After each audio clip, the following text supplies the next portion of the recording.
अस्सलाम वालेकुम, सत श्री अकाल, आदाब। कैसे हैं भाइयों? बढ़िया हैं सब, फर्स्ट क्लास हैं। उम्मीद करता हूँ सब बिल्कुल फर्स्ट क्लास होंगे, टाइट होंगे। शुएब अख्तर बहुत गुस्से में। अगर यकीन नहीं आता एफी भाई से पूछ लें। क्या कर दिया उन्होंने गुस्से में यार? भाई ऐसा वो क्या? कह रहे हैं कि ये मिसबाह उल हक के अंडर में वकार यूनिस को काम करना पड़ रहा है। वकार यूनिस पर कौन से दिन आ गए हैं? Great fast bowler, legendary fast bowler, reverse swing और ये पेस। तो वो कह रहे हैं कि वकार यूनिस उनके थल्ले लग गए एक तरह से। भाई ये शुएब अख्तर की बातों से मैं बता रहा हूँ, हमारी इसमें कोई बात नहीं है। वो कहते हैं कि उनके अंडर काम करना पड़ता है। ये क्रिकेट कमेटी बना दी है, ड्रामेबाजी कर दी। कहते हैं मानी साहब भी गलत आए। फिर वो ये कहते हैं शुएब अख्तर कि एहसान मानी भी गलत आए हैं, ये सब मोनोपोली ड्रामा। उसके बाद वो कहते हैं कि एंडी फ्लावर ने फाइनलाइज कर दी हैं चीज़ें। आपको ये ज़रूर बता दूं, यहाँ पर क्रेडिट याद रखिएगा कि सबसे पहले हमने ब्रेक की थी ये यूट्यूब की दुनिया में खबर कि एंडी फ्लावर कोच आ रहे हैं। और गैरी कस्टन का भी इशारा था, तो मैंने उसका जो थंबनेल था वो जरा फर्दर अपडेटेड हमने कर दिया था कि यार गैरी भी हो सकता है अगर एंडी मना करेगा। शुएब अख्तर कहते हैं एंडी फ्लावर को अभी पीएसएल में मुल्तान सुल्तान्स की तरफ से सीजन लगाना है, पैसे कमाने, इसलिए वो अभी हामी नहीं भर रहे। और वो आएंगे तो उन्होंने शराइत भी बता दिया कि पूरी अपनी टीम लाऊंगा 6 बंदे और ये सब नाकारा फारिग कर दूंगा मैं। वो तो वो शोएब अख्तर ने जिस तरह से आज चीजें बताई हैं, बिल्कुल ही हाजी सनाउल्लाह लगे भाई मुझे तो वो। अच्छा, अब इस बहस पे ये बहस हो क्यों रही है और शोएब अख्तर को इतना बुरा लग क्यों रहा है? अभी कुछ अर्से पहले आप चले जाएं कि जब 15-16 महीने पहले जब कोच और सिलेक्टर्स के हवाले से चीजें चल रही थी, तो ये सबसे पहले कंटेंडर थे और उनको लग रहा था कि ये जहां ये रहते हैं रावलपिंडी में, ताल्लुकात इनके भी ठीक ठाक हैं। इन्होंने भी अपने जराए से अपनी खबरें चलवाई इस हवाले से कि मैं चीफ सिलेक्टर आ रहा हूँ, तो इनको कह रहा है आप हेड कोच आ रहे हैं। तो मतलब ये सारी चीजें करते रहे। जब इसमें बिल्कुल ही नाकाम हो गए और मिसबाह उल हक को सारी जिम्मेदारियां पकड़ा दी गई कि यार मिसबाह उल हक अब सारी मतलब पाकिस्तान क्रिकेट की हर चीज को मिसबाह उल हक देखेंगे और इनके हाथ कुछ ना आया तो इनको किसी ने मशवरे दिए कि भाई इसको पहले चलने दे, थोड़ा कामयाब हो जाए ना, उसके बाद मंडी में एक आदमी अपने YouTube चैनल पर इनका 1 साल पहले इंटरव्यू कर रहा है, आपको चीफ सिलेक्टर होना चाहिए। वो तो नहीं बने, वो खुद बन गया। वो बन गया जो इनका इंटरव्यू कर रहा था कि आपको चीफ सिलेक्टर होना चाहिए, ये नहीं बन पाए। यानी कि इनके जितने घोड़े उन्होंने दौड़ाए वो सब गधे साबित हुए।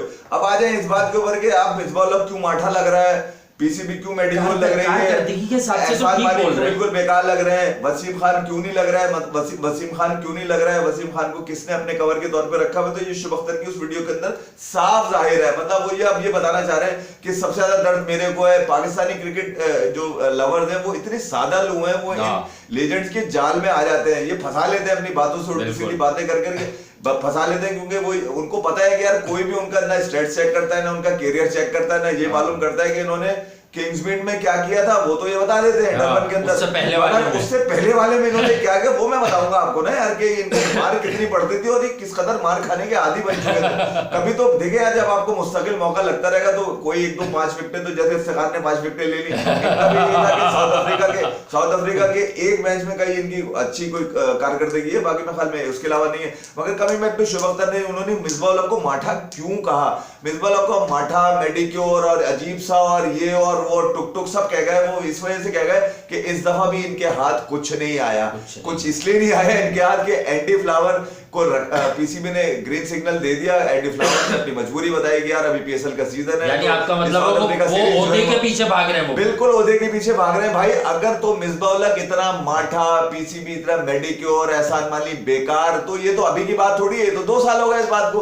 तो भाई जब ये इनको रखा गया तो उसी वक्त शोर कर देते ना यार, तुमने इंतजार किया इस बात का कि ये लोग नाकाम हो जाए, उसके बाद मेरी बारी लगेगी। प्लेयर पर तनकीद नहीं की उन्होंने, रिजवान पर, फला पर, सरफराज पर ही आगे आ गए तो उसका पेट मोटा है, पेट मोटा था, ये मोटा था। रिजवान का क्या पतला है ये भी बता दो भाई। उसका तो पेट मोटा था। मिसबाह उल हक क्यों माठा है ये भी बता देते। अच्छा, अब ये क्यों बता रहे हैं? इसलिए कि पिछले 4-5 महीने उन्होंने जितना वर्कआउट किया उसके अंदर इनको जब चीफ सिलेक्टर की आवाज आई तो उन्होंने बोला नहीं मैं चीफ सिलेक्टर नहीं बनूंगा, मुझे बनाने तो मिसबाह उल हक की तरफ सारी जिम्मेदारी बिल्कुल जितनी मेरी ऊट पटांग ट्रेनिंग है ना वो सब मैं प्लेयर्स को दे दूंगा। यार ये बात अगर किसी और ने कही होती तो आप कहते ठीक बात है यार, कहे तो वो ठीक रहा है। अच्छा, अब हुआ ये कि जब इनको पता चला कि एंडी फ्लावर आ रहा है तो उन्होंने पूरा प्लान किया कि यार मैं अब नहीं छोड़ूंगा। अच्छा भाई आप पकड़ेंगे किसको? यार मैं मिसबाह को पकड़ लूंगा, मैं वकार भाई को पकड़ लूंगा और मैं इसको क्या कहते हैं एहसान मानी को कह जाऊंगा, मैं वसीम खान को कुछ नहीं कहूंगा क्योंकि वो पेट्रन लेकर आया उसको। एहसान मानी को वो अपॉइंट करा सकता है मुझे। एहसान मानी जो चेयरमैन है उनको लाने की जिम्मेदारी है पीसीबी पे डालने, जबकि पीसीबी नहीं लेकर आता भाई, पेट्रोल लेकर आता है भाई। इमरान खान साहब लेकर आए, उसको आप उनके खिलाफ बोले ना यार, आप पीसीबी के खिलाफ क्यों बोले? पीसीबी अगर मेडिक्योर है तो उसका पैटर्न क्या है भाई, ये भी बता देना यार कम से कम। Mediocre board, mediocre player, mediocre coach. आपको अगर आप जिम्मेदारी कोई नहीं मिली, मतलब आपको किसी भी तरह से किसी खातिर में नहीं लाया गया, लेकर आया, तो अब आपने दिल के फपोले फोड़ देंगे खिलाफ आपने मिसबाह-उल-हक को टारगेट करना, यानी कि आपने भी सबसे सॉफ्ट टारगेट चुना। मैं मानता हूं उस वक्त जब आज से कोई 15-16 महीने पहले शुभ अख्तर साहब आप अपनी वीडियो में यही बात करते ना, तो आज मैं आपकी हर बात को डिफेंड कर रहा होता कि नहीं यार ये एक आदमी है जिसने आवाज लगाई है कि मिसबाह-उल-हक माठा है, वो मेडिक्योर है, वो फारिग है, ये बेकार है, वो तेल है। यानी कि अब आप ये कह रहे हैं कि जो 6-7 जिम्मेदारियां एंडी फ्लावर के नीचे मिलेंगी, जिसमें उनका डॉक्टर है, क्या नाम है, सोहेल सलीम, मंसूर राना है, शाहिद भाई वो कह रहे हैं 300 किलो का है वो डॉक्टर। अच्छा, बैटिंग कोच भी फारिग हो रहे हैं बकौल इनके, मतलब ये कह रहे हैं बैटिंग कोच से इनके मामला। हाँ, वो फुटबॉल वाले मामला आपको याद है? वही हुए थे। यूनुस खान के खिलाफ कुछ बोलते नहीं, क्योंकि फुटबॉल का एक मैच हमें भी याद है, क्या हमें अभी याद दिलाया 2007 में हुआ था वो मैच। अब आप ये कह रहे हैं कि यार पीसीबी जो है वो जानबूझ के ऐसे बकरे लेकर आती है जिनको ज़िबा करने की जिम्मेदारी उन्हीं के ऊपर डाल दी, यानी कि टीम के साथ अगर कुछ बुरा हुआ तो यार कोच को फंसा दो, सेलेक्टर को बजिए, स्केपगोट। नहीं, ये प्लेयर्स क्या कर रहे थे? जो प्लेयर्स हैं वो क्या कर रहे थे? प्लेयर्स पे तो मैं आता हूं ना। अब आप ये देखिए कि यार पीसीबी में सब कुछ बुरा था, तो भाई आप आज क्यों इतने बुरे हो गए पीसीबी के लिए? आप अगर वाकई आपको इनकी पॉलिसीज पे इत्तेफाक नहीं था और आपको अच्छी नहीं लगती थी, आप इतने बड़े बॉलर हैं भाई, इतनी तेज तरीन बॉल फेंकते कोई नहीं फेंक पाता, मतलब आप कम से कम ये उसी वक्त बता दें। ये बहुत तेज बॉल फेंकते थे। आपने बताया ही नहीं भाई। आपने 2010 में इन्होंने हरभजन सिंह को इतनी तेज गेंद कराई, उसने उसी तेजी से बाहर मारी, एशिया कप का मैच करवा दिया। ऐसे बहुत सारे इवेंट है। अच्छा, आप ये कह रहे हैं कि यार पीसीबी हर 6 महीने में जो है ना वो मुख्तलिफ करता है, वो प्लेयर्स के साथ भी ये ज्यादती करता है कि प्लेयर्स को जो है ना पूरा मौका नहीं देता, मतलब अपनी पॉलिसीज में प्लेयर्स का करियर बर्बाद कर देता है। मुझे ये बताइए कि 2007-8 में जब आप पे 10 साल की पाबंदी लगी थी, 10 साल की आप पे और आसिफ पे लगी थी भाई पाबंदी, ठीक है, जिन पॉलिसीज को आप आज निशाना मरा रहे हैं ना पीसीबी की, आप भी उन्हीं पॉलिसी से फायदे उठाते हुए आए। रातों रात इनका बैन खत्म हुआ था, ये आईपीएल में गए थे। आपने अपने पूरे करियर में जिस तरह से फायदे उठाए ना भाई, उस तेज तरीन बॉल मारने के लिए, हमें भी पता है 2008 में आपको आईपीएल के लिए रातों रात क्लियरेंस मिली थी, आप पे 10 साल की फोन आ रहे थे शाहरुख खान के गवर्नमेंट को यहाँ। उस वक्त आपको ये जो क्या नाम थे उस वक्त के जो पीसीबी चेयरमैन नसीम अशरफ, वो बहुत अच्छे लगते थे आपको। जगमोहन ढालविया से आप फोन करवा रहे हैं? नहीं, वो अच्छे नहीं, तो उन पे प्रेशर आया था, गवर्नमेंट का प्रेशर आया था कि यार वो शाहरुख खान को कह रहे हैं। आप अपने मुंह से कह चुके हैं जगमोहन ढालविया ने मेरे करियर में बड़ा साथ दिया, आपके करियर में कोई आपको आईपीएल खिलाने में बड़ा साथ दिया भाई। बिल्कुल ऐसे श्री नवासन से आपको कहा गया कि रातों रात आपका जो है जनाब वो हटवाया जाए बैन, 10 साल का पीसीबी हटाए। आपको कलकत्ता नाइट राइडर्स की नुमाइंदगी करनी है। अब मैं आपको ये बता देता हूँ, जिस पे आप फूलते हैं सीना चौड़ा करते हैं, साउथ अफ्रीका की वो किंग्समिथ डरबन, ठीक है, आपने वो सेकंड स्पेल के 5 आउट, सेकंड स्पेल के 5 आउट, पहले स्पेल के 5 आउट, सेकंड स्पेल के 4 आउट है इनके वहां पर, तो तकरीबन सेकंड इनिंग के तकरीबन 20-21 का आपका 24-25 का आपका एवरेज है, ठीक है। स्ट्राइक रेट भी आपका अच्छा 60 का है, 64 का है। मगर उससे पहले जो आपने डरबन या जोहान्सबर्ग में खेला वॉन्डर्स के अंदर, ठीक है, उसके एनी शाहिद भी मेरे पास है। एनी शाहिद भी मेरे पास है भाई। बता दूं मैं लोगों को क्या है आपका स्ट्राइक रेट और एवरेज क्या था भाई। पहले मैच में आपको 124 के स्ट्राइक रेट पे, ठीक है, 124 के एवरेज पे स्ट्राइक रेट आपका तकरीबन कोई 60 से ऊपर जा रहा था। दूसरे इनिंग में आपको लगा कि पहले में शायद कम था, तो एक विकेट ली थी यार, आपने तकरीबन 200 रन के एवरेज पे आपने बॉलिंग करी भाई। आपको इतना धोया है आप पे अल्लाह मेहरबान हुआ था डरबन में, किंग्समीड के अंदर, जहां पर आपको यार चलो विकेट मिल जाए। मैं ये नहीं कहता कि आप बॉलर बड़े नहीं थे, मगर आप जो अब बड़े बन रहे हैं ना, अब फजूल में बड़े बन रहे हैं भाई। जो टाइम था ना आपने उससे फायदा उठाया, अब बाकी लोग भी फायदा उठाएंगे यार। आप भी इन्हीं चीजों से गुजरे हैं भाई, जिन चीजों से मिसबाह यहाँ तक पहुंचा हुआ है। आपने भी कोई ऐसा मतलब नहीं बताया कि यार आप ये बोलते हैं ना कि यार मैंने भी देखे इस तरह से फायदा उठाया, ये भी उठा यार। असल में अभी ये टेस्ट नहीं हुए करना बहुत आसान होता है शुभ भाई, ये ध्यान में रखिएगा। आपने आपको अगर ये पता था कि मिसबाह-उल-हक सच नहीं बोल रहा है पाकिस्तान टीम को बर्बाद कर देगा। 16 महीने आपने मुंह छुपा के क्यों रखा? आपने एकदम जो पिंडोरा बॉक्स खोल दिया। नहीं, जब वो सरफराज हारा सीरीज तब इन्होंने मिसबा को कुछ नहीं कहा। हाँ, तब सरफराज की लॉबी चल रही थी, इसे बाहर कराओ। आपने सरफराज को बाहर करवाया। सबसे बुरा प्लेयर ये भी सरफराज को ही कहते थे। भाई जिस कैंप में बैठकर ये सब चीजें बनती हैं तो कुछ खबरें हमें हमारे जो दोस्त हैं पूरी दुनिया में, उन्होंने सरफराज का स्ट्राइक रेट भेजा है ना, चौथे तीसरे चौथे नंबर पर मौजूद है वो।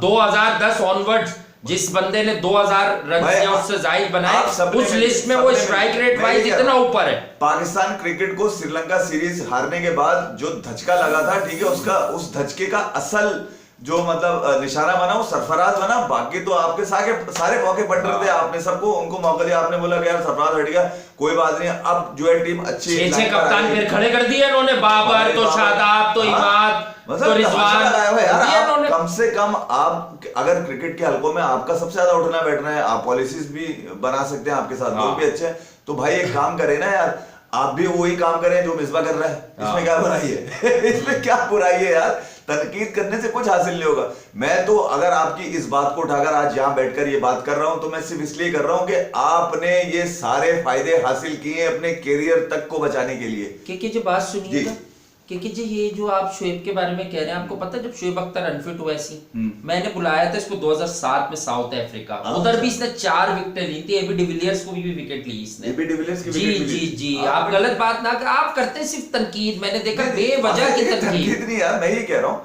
कि यार इतनी सादी बात थी तो उसका 16 महीने इंतजार क्यों किया भाई आपने? 16 महीने इसलिए इंतजार किया कि अब नहीं उड़ाऊंगा तो दुनिया मुझे उड़ाएगी। बस तो इसका मतलब है आपका भी बेसिकली एक बात बताओ, आप जितना भी बुक्स रख लें, जितनी भी बातें कर लें, हुआ पता है क्या इस वक्त? ये जितने फॉर्मर क्रिकेटर्स यहाँ पर जाग रहे हैं, सीधी और साफ सी बात है, टीम इंडिया का जो स्किल लेवल है, जो इंटेंसिटी लेवल सिडनी में शो किया है, उसके बाद अंदर से कोई सही आदमी रह नहीं सकता सच बोले बगैर। अब लोग कह रहे हैं, देखिए बहुत सारे लोग कंपेयर कर रहे हैं, कुछ आ जाएंगे इस वीडियो पर भी, यार बाबर तो अनफिट, अंगूठा टूटा, तुम लोग उसको बदनाम कर रहे हो। ओ भाई, हम कौन होते हैं बदनाम करने वाले? अगर किसी ने मुल्क को बचाने की ठान ली है ना, वो हर हाल में खेलता है। जाके देखो कैसे खेला हनुमा विहारी, जाके विहारी, उसके बाद जाके देखो कैसे खेला ऋषभ पंत, सही है। और इंजी भाई तो इतने एक्साइटेड हुए उसकी बैटिंग को देख के कि इंजी भाई ने उसका नाम भी बदल दिया।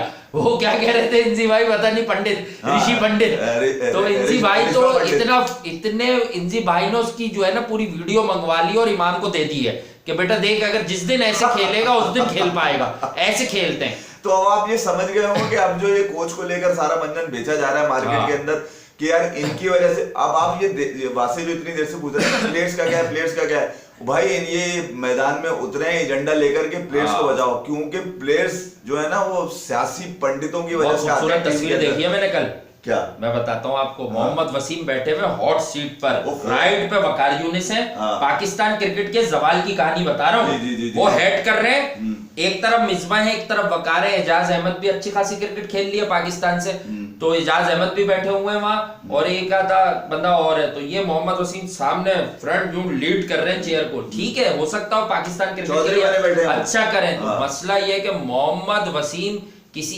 इजलास में आप लोगों को एक तरह से हेड करते हुए नजर आए। वो तस्वीर तो ये बोलती है, कहते हैं ना तस्वीरें बोलती हैं, तस्वीर तो यही बोलती है। आ रहे हैं भाई थोड़ा सा, इसके बाद हम इंडिया ऑस्ट्रेलिया की तरफ भी आ रहे हैं, वहां भी थोड़ी सी बात करेंगे। अब यकीनी तौर पे कल का है और फिर आगे वाली तो एक पूरी वीडियो रात को एनालिसिस करेंगे उस वीडियो के।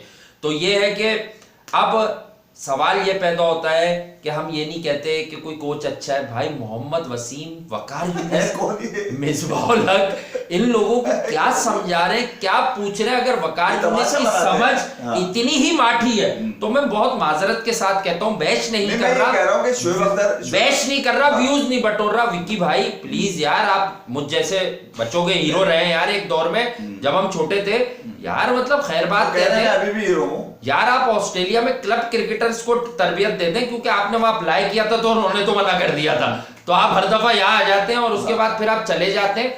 शोएब अख्तर साहब, आपने बातें बहुत अच्छी की हैं, लेकिन आपकी बातों में जैसे इफ्ती भाई ने पूरा एलेबरेट किया है, दलील से एक्सप्लेन किया है, आपकी बातों में वजन इसलिए नहीं लगता मुझे क्योंकि आपने ये बातें की हैं बायस, अब की हैं जब पानी कहते हैं ना वो लहर डुबा गई आपको, ये बातें आप उसी वक्त कर देते कि बेचारे सरफराज का क्या कसूर है, जैसी आर्थर गया इसकी प्लानिंग ही खत्म हो गई, क्योंकि एक डिफेंसिव सोच उस पर मुसल्लत कर दी गई मिसबा उल हक की सूरत में। वकार यूनिस जैसी टीम के अंदर आए ड्रेसिंग रूम में, उन्होंने मिसबा को कहना शुरू कर दिया यार इसको हटाना है।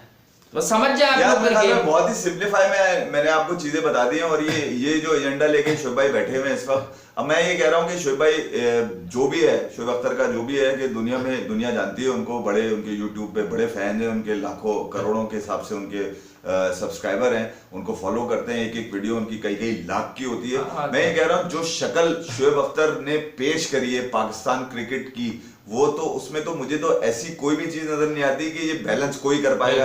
यानी कि मैं मोहम्मद वसीम से तवक्को करूं कि वो रिक्रूट करेंगे टैलेंट को, ये मोहम्मद वसीम ये जो और वो आंखें दिखाएंगे मिसबा उल हक को या एंडी फ्लावर को दिखाएंगे कल को। मुझे ये भी पता है किसके पौके और पंटर हैं भाई, और किसके प्लेयर ये अब खिलाएंगे ये भी मुझे पता है। ये भी वक्त के साथ साथ मैं आपको बताता रहूंगा अपने फैंस को कि भाई ये कौन से प्लेयर्स को प्रमोट करने के चक्करों में ऊपर लगे हुए। जिस प्यार मोहब्बत से शोएब भाई ने प्लेयर्स को बचाया है ना, इसका मतलब ये है कि ये एक गैंग इन्होंने बना लिया है टीम के अंदर। प्लेयर्स जो स्क्वाड है पाकिस्तान टीम का, वो ठीक है T20 ODI और टेस्ट का, उसमें ये एक ग्रुप बनाना चाह रहे हैं जो पाकिस्तान क्रिकेट बोर्ड पे हावी हो जाए कि भाई ये आदमी हमें चाहिए। देखिए अब मसला ये कि अब ये ग्रुप ऑफ पीपल जो है ना, ये चाहते हैं कि पाकिस्तान क्रिकेट बोर्ड की पॉलिसीज जो इंडिपेंडेंट होनी चाहिए वो इनके हाथों में आ जाए, या ये किसी तरह अपने यूट्यूब से ब्लैकमेल करें, या मिसबा उल हक को बदनाम करें, या वकार यूनुस के हवाले से बातें करें। यार इसमें बहुत लेट हो गया, वकार भाई तीसरी मरतबा है। मिसबा उल हक पिछले 10 साल से पाकिस्तान क्रिकेट से चिपका हुआ है। अगर वो इतना माठा मेडिक्योर था भाई, तो आप क्यों इतने पेडिक्योर हो रहे हैं भाई? चले थोड़ा सा आते, मैं अब ये टीम इंडिया की तरफ आते हैं और रात वाली वीडियो में पूरी बात करेंगे। टीम इंडिया पे सिर्फ इतना कह दूं, मुझे ऐसा लगता है कि अब विकेट जो भी है, विकेट तो सही लग रही है, लाइवली लग रही है, ऐसा नहीं लग रहा कि इतनी माठी विकेट है जिस तरह से एक झलक दिखी है। लेकिन अभी रात में हम पूरा एनालिसिस करेंगे। मेरा ख्याल से अगर आप बेहतर समझते हैं, नेट से बड़ी अच्छी कल से रिपोर्ट्स आ रही है ना, हम रात की वीडियो में भी इशारा दे रहे थे कि कुलदीप यादव बड़ी अच्छी एक लूप से बॉल कर रहा है। नेट होता है, मैच होता है, लेकिन आई थिंक कि अगर विकेट टेकर्स की कमी हुई है ना, तो भले वो फास्ट बॉलर की कमी हुई है, उसकी जगह रिप्लेस करो विकेट टेकर को। तो आई थिंक अगर आपको नहीं समझ आता कि शार्दुल और नटराजन को भी आप एक साथ झोंक दे तो चारों यंग पेसर्स हो जाएंगे, तो definitely India have to play with Kuldeep, और कुलदीप को इसलिए खिला ले कि थोड़ा सा बाउंस निकलेगा ब्रिस्बेन में, मुझे ऐसा फील हो रहा है। देखिए यार, अब जो बची कुची स्क्वाड टीम इंडिया की है, उसमें ऑलमोस्ट जो फिटेस्ट प्लेयर हैं टीम इंडिया के 11 में वो आपको नजर आएंगे। और देखिए अब ड्रॉ जब होती है टीम तो वो किसके नाम निकलती है, मगर अब देखना ये है कि टीम इंडिया का जो मोमेंटम है वो बनाएगा कौन। देखिए टीम इंडिया का मोमेंटम, वासी की बात मुझे लगती है हमेशा से कि यार रोहित जो है वो मोमेंटम बनाएगा, और शिवमन ने और रोहित ने मोमेंटम बनाया आपका सिडनी के अंदर, और वो मोमेंटम अब जारी रहेगा। अब रात वाली वीडियो में मैं आपको कुछ और भी फाइनल एनालिसिस है वो ब्रिस्बेन का, कुछ चीजें ऐसी भी डिस्क्लोज करूंगा जो यकीनन टीम इंडिया के काम मेरी कहीं भी चीज काम नहीं आएगी, मगर टीम इंडिया उन चीजों को फॉलो करेगा गाबा के अंदर। हरकतें बंद कर दी थी ऑस्ट्रेलियन मीडिया ने, प्लेयर्स ने, माइकल वॉन जैसे लोगों ने। अब कौन से लोग मार्केट में आ गए, रात को ये भी डिस्कस करेंगे। मैंने कहा है ना कि ये खामोश होते हैं मुंह की खाकर, लेकिन फिर ये पटारे में से निकलते हैं। इन्हें पता होता है कि कल मैच है, इनको मॉरली डाउन करो। ये अब भी नहीं समझ के आए कि इन्हें जितना आप डाउन करोगे तो भूखे शेर की तरह, जख्मी शेर की तरह ये मारेंगे झपटा, और उस झपट्टे से आप बच नहीं सकते। तो बहरहाल इनको चाहिए कि ये थोड़ा सा चीजों को असिस कर लें और क्रिकेट को क्रिकेट ही समझें, ये क्रिकेट ही होगी। लेकिन अब इन्होंने जिस तरह से एक ऐसी टीम को कि जिसके बंदे अब ये बता चुके हैं कि भैया हम अनफिट भी हैं तो हम लेट कर भी मैच जीत कर दिखाएंगे तुम्हें, तो अब ये डर गए, इनके हौसले पस्त हैं। इनमें से कोई अनफिट नहीं हो रहा, लेकिन मिचेल स्टार्क की बॉडी लैंग्वेज देख लें, जिसको दुनिया कहती है 150 वाला है, कमिंस की देख लें, नेथन लाइन की देख लें, सबके शोल्डर हेड्स डाउन है। और टिम पेन को मैं ये बताना चाहूंगा कि बेटा पहले एक आधा 100 मारो, मरने से पहले या टेस्ट क्रिकेट छोड़ने से पहले एक आधा टेस्ट क्रिकेट में शतक लगाओ, उसके बाद इतने कॉलर दिखाओ, इतनी बड़ी बड़ी बातें करो। तुम अश्विन को कह रहे हो कि हेलो मिस्टर टेल एंडर, मैं ब्रिस्बेन तक गैबा तक इंतजार नहीं कर सकता। ओ मेरे बच्चे, उसने ओपनिंग की है अपने स्टेट की तरफ से, 4 आलमी शतक है उसके क्रेडिट पर। Who are you? तुमसे अच्छी बैटिंग तो रिजवान ने की है मझदार में यार। मोहम्मद रिजवान पाकिस्तान टीम का आसाती कप्तान और एक अच्छा टैलेंटेड विकेटकीपर बैट्समैन, तुमसे बहुत बेहतर अंदाज से बैटिंग करता है। जब अगर मैं उस टेक्निकल एनालाइज करूं दोनों को, तो यार मजाक मस्ती अपनी जगह, रिजवान बहुत अच्छा खेलता है, उसका बैट और पैड भी एट टाइम्स टुगेदर होता है। तुम आसाती तौर पे इधर का बॉल उधर मार दिया, उधर का इधर मार दिया, ऐसे तुमने थोड़े से रन बना दिए। में यार पेन की जो इनिंग थी 93 की, वो भी रिजवान जैसी थी, उसने भी अपने रन बनाए, अपने रन बनाए, बस वो बनाए जब सिडनी में बनाने थे। कभी बैक टू शोएब अख्तर वाली बात, जो जाते बात कर दूं इसके अंदर कि यार जिस तरह से शोएब अख्तर ने अपनी वीडियो में पाकिस्तान की जो पाकिस्तान क्रिकेट बोर्ड की जो पॉलिसीज हैं उनको एक्सपोज किया है, तो मेरे ख्याल में यार अगले आने वाले जो भी होंगे यकीनन उनकी चीजें भी एक्सपोज करेंगे। और मेरे ख्याल में यार मैं तो शोएब अख्तर से एक बात बहुत जरूरी जाते जाते ये भी कह दूं कि यार आपने मुझे इस बात का बड़ा एतराफ किया आपने कि यार अगर पाकिस्तान का स्टैंडर्ड टेस्ट में खासतौर पे इस कदर गिर गया तो आईसीसी ये ना हो कि यार मनाही कर दे, कोई टीम्स आपके साथ खेलना मना कर दें, और टीम इंडिया ही आपसे खेलना मना कर दे। और इस बात को भी एक्सेप्ट आपने किया कि यार अगर आपकी क्रिकेट इसी तरह चलती रही तो भाई आपको पैसे कौन देगा? पैसे तो आपको इंडिया से आते हैं क्रिकेट के। तो मैं ख्याल में इस बात का भी मैं एतराफ करूंगा कि आपने जाते जाते अपने व्यूवर्स के लिए कम से कम ये तो बोला आपने, आप अपनी क्रिकेट का स्टैंडर्ड इस तरह से ठीक नहीं कर सकते जिस तरह से बैठ इन लोगों के साथ नहीं कर सकते, जिन कलमात से आप नवाज रहे हैं अपने क्रिकेटर्स को। मुझ जैसा फैन तो ये बात कर सकता है भाई, बिल्कुल, मगर मैं आपको कम से कम ये एडवाइस जरूर करूंगा कि भाई आपको अगर किसी चीज, आपकी बात सुनते हैं लोग, मुझे ये पता है, मगर आप कम से कम अपने लोगों को या दुनिया में जो भी लोग आपको सुनते हैं, कम से कम आपको ये चाहिए भाई कि उनको एक सोल्यूशन भी तो दें साथ साथ कि वो बुरा है, वो बुरा है, वो बुरा है। भाई अच्छा कौन है ये भी तो लाइक करें, सब्सक्राइब करें, दुआओं में याद रखें, चैनल को खूब स्प्रेड करें विद योर लव वंस। ये आपको हमेशा से पता है, रात में pure final analysis, technical analysis के साथ मिलते हैं। और जब भी आएंगे आपको पहले से इंटीमेट करेंगे, जगाना शुरू कर देंगे, क्योंकि आज एक और चांद रात है, सही है ना। और मुझे तो ऐसा लग रहा है बाद में बारिश होती है या नहीं होती, दूसरे दिन से पेशन गोई ज्यादा है, तो पहले दिन ही मुझे ऐसा लग रहा है अगर ये टॉस जीते और इन्होंने बैटिंग देने की संगीन गलती की तो फिर रोहित शर्मा समझ जाओ